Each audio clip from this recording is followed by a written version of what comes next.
I did something which is certainly not the kind of thing that would have been taught or is currently taught in just philological faculties. And it's very much in tune with what is going on in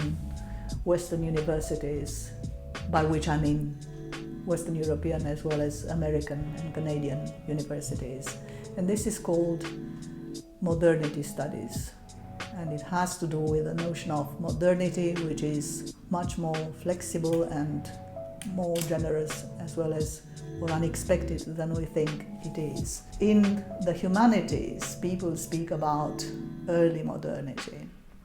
which had currently been called the Renaissance.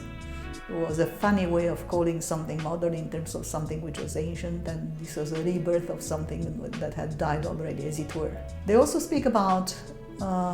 late modernity or post-modernity, but they don't, as of yet, have a convincing concept for something in between those two phases of modernity, or phases, in fact, of modernity. And this is what I call classic modernity. And classic modernity looks at fulfilled modernity after the scientific revolution, which is something that has happened across the continent in various phases,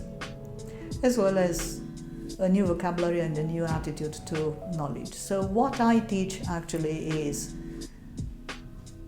a way of looking at the world from a modern perspective itself, which is as much as saying that there are always new and still newer ways of looking at an object of study from a different perspective.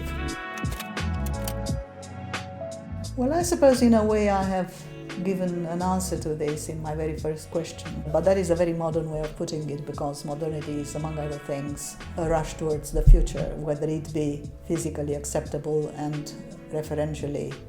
validated or just a projection of the mind. And what we do these days is we look a lot at things that happen in the mind, that happen in the universe of mentalities. I also teach history of ideas and mentalities, and this is very much the kind of understanding we have of the universe at this point, especially after crucial moments like the one we are still going through,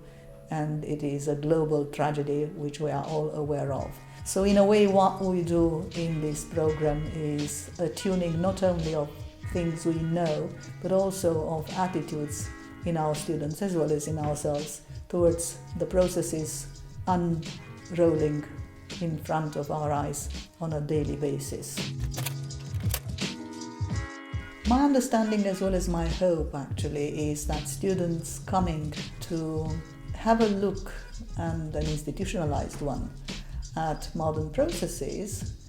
will be better equipped to find solutions to daily